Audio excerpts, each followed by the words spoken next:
Greetings and salutations, and welcome to the Karen Krausen Photography YouTube channel. So I'm going to jump right into this because I only have so much time on this video and so much information to give you guys. So right now we're headed up to the Rollins Cemetery in Simpson, Oklahoma, out of Marshall County, Oklahoma. And I'm going to be reading a couple of columns that I personally wrote that were published in the Medill Record, which is out of Medill, Oklahoma. So, all right, jumping right into it. Rural Cemetery History Explored. This column came out under my columns, the Simpson Durwood column, and it was published in the Sunday edition on February 6, 2011. Okay. Large cedar and wild oak trees provide shade to loved ones past. Secluded and quiet, this cemetery lies on top of a hill with a circle drive and a pavilion off to the right just ahead as you enter. As you enter the cemetery, you will cross over a cattle guard, while above you stands the Rollins Cemetery sign in the form of a half moon with angels on either side. This cemetery is located in Simpson on Rollins Cemetery Road. I have been researching this cemetery for quite some time now, and it has not been easy.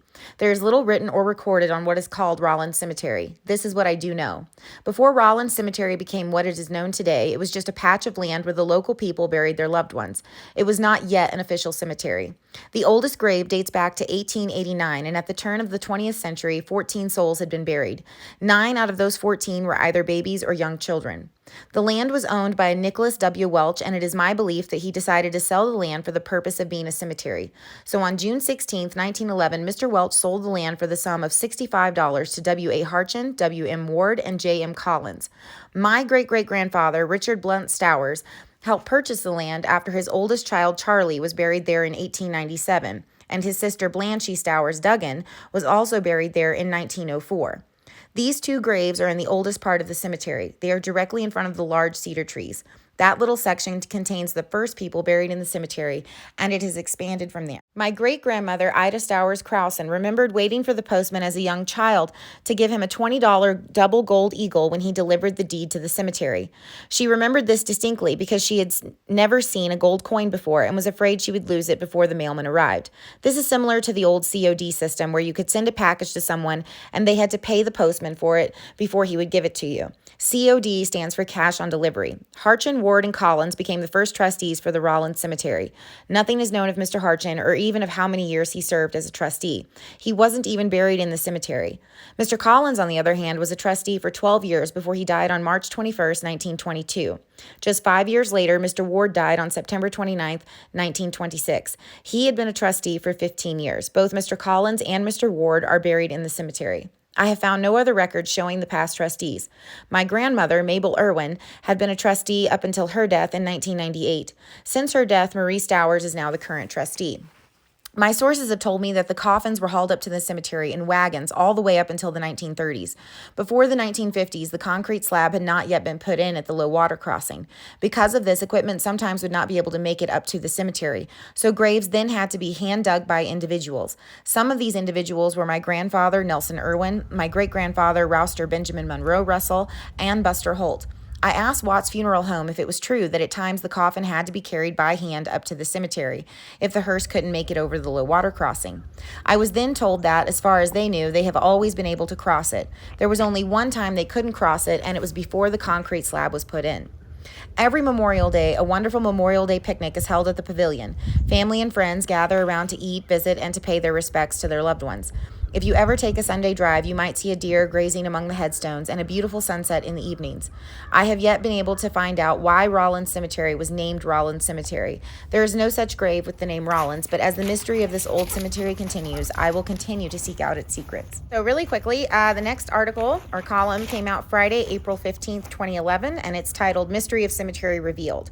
This past February, I wrote a column on the history of Rollins Cemetery. At the conclusion of my column, I said that I did not know why the cemetery was named Rollins Cemetery because I could not find any documentation explaining the name or any graves with the name Rollins located in the cemetery. Little did I know that after writing that particular column, one phone call would lead me to the answer I could never find, and I may never have if it weren't for that phone call. On March 16th, I received a phone call that afternoon from a reader. She introduced herself and asked if I had ever figured out where Rollins Cemetery had gotten its name. When I told her I had not, she explained to me that she may have some information that may help me. When I received the information, I looked over it closely and didn't become excited until I reached the very last page. Even with this information, as much as it seemed like it could be the answer, I had to make sure it was the right answer. On March 19th, I made a phone call, and to my excitement, Russell Rollins answered the phone. That is when the history of the name revealed itself. In 1836, James Calvin Rollins was born in Tennessee, and at the age of 3, he and his family moved to Texas and settled in Red River County in November 1839.